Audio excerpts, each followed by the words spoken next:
मुझको उनके घर का दरवाजा मेरे छोटे कद से भी छोटा था। उनके घर का दरवाजा मेरे छोटे कद से भी छोटा था। कहते हैं जो जो वहां पर गया वापस ना आदम कद निकला, वापस ना आदम कद निकला। उनका दावतनामा कबूल ना था मुझको। और अक्सर गोल्डी जी को, रविंदर सिफर जी को ये शिकायत रहती है कि यार तुम मोबाइल यूज़ नहीं करते, कागज़ यूज़ नहीं करते, इसलिए 50 साल से जो कविताएं सुना रहे हो वही सुनाते रहते हो। तो इसलिए मैंने एक प्रतिनिधि कविता देख के पढ़ ली, बाकी मैं अपने रंग पे आ जाता हूँ कि आपसे किसको कहूँ मैं? संतोष जी को, कि आपसे प्यार के काबिल हो गए जो हम कभी, संभावना कम है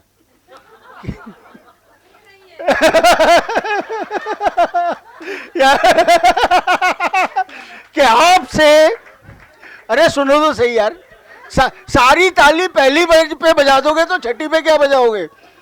कि आपसे प्यार, नीलम जी शांति, बाद में बात कर लेना, स्पेशल कमेंट्री बाद में, कि आपसे प्यार के काबिल हो गए जो हम कभी, जिंदगी जन्नत है होगी जो जहन्नुम है अभी। गम को है दिल से लगाकर, तेरे गम को है दिल से लगाकर जी रहा हूं जिंदगी। हम तो मर ही जाएंगे जो घर खुशी तूने दी, हम तो मर ही जाएंगे जो घर खुशी तूने दी।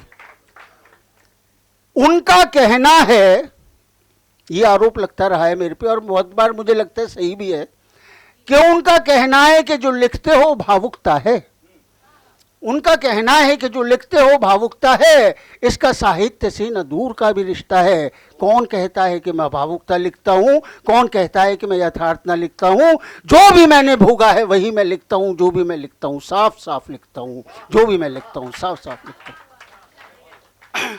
और अब मैं लोभ समरण नहीं कर पा रहा अपनी 50 साल पुरानी कविताओं को पढ़ने का, तो मैं अंतिम 2 कविताएं वही पढ़ के अपना स्थान लूँगा। सोनिया जी, पूर्ववत संबंध, पूर्ववत का मतलब एज बिफोर, आपको क्या बताना, बाकी बच्चों को बता रहा हूँ जिन्हें हिंदी कम आती है। गोल्डी जी आप थोड़ी देर खेला वही वाली है कि पूर्ववत संबंध पर नदारद ऊष्मा, पूर्ववत संबंध पर नदारद ऊष्मा, आग चारों ओर। क्यों हंस रही हो यार? हास्यरस की कविता थोड़ी है ये कोई, कि पूर्ववत संबंध पर नदारद ऊष्मा, आग चारों ओर पर नदारद ऊष्मा। साज भाई आपके लिए, कि हर उपग्रह ग्रह होने का है भ्रम पाले हुए, हर उपग्रह ग्रह होने का है भ्रम पाले हुए, दीप्ति तो है उधारी पर नदारद ऊष्मा, दीप्ति तो है उधारी पर नदारद ऊष्मा, पूर्ववत संबंध पर नदारद ऊष्मा।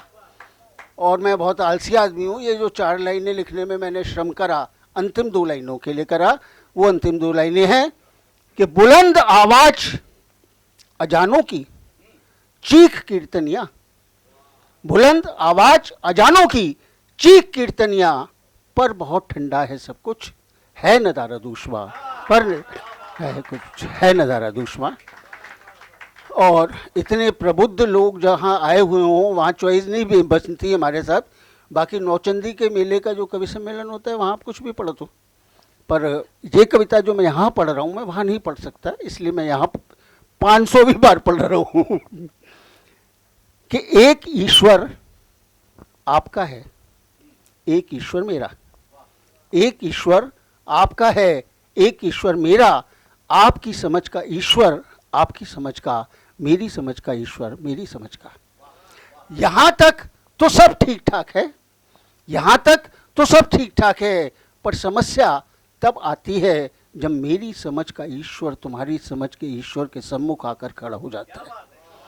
पर समस्या तब आती है जब मेरी समझ का ईश्वर तुम्हारी समझ के ईश्वर के आगे आकर खड़ा हो जाता है।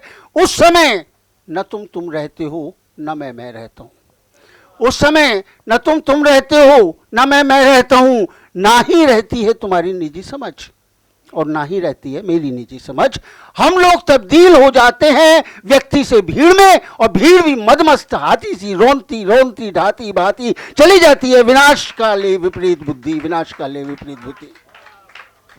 और अब अपनी अल्पमति के हिसाब से मैंने इसका समाधान देने की कोशिश की है, शायद आप लोग सहमत हो उससे, कि अगर बचना है सोनिया जी, अगर बचना है इन स्थितियों से, तो उन नाजुक क्षणों में बचा के रखें सिर्फ अपनी अपनी निजी समझ, और छोड़ दें मेरे और अपने ईश्वर को उन दोनों के हवाले। वो खुद तय कर लेंगे क्या है बनाना, क्या है बिगाड़ना। मेरी समझ का ईश्वर, मेरी समझ। बहुत बहुत आभार।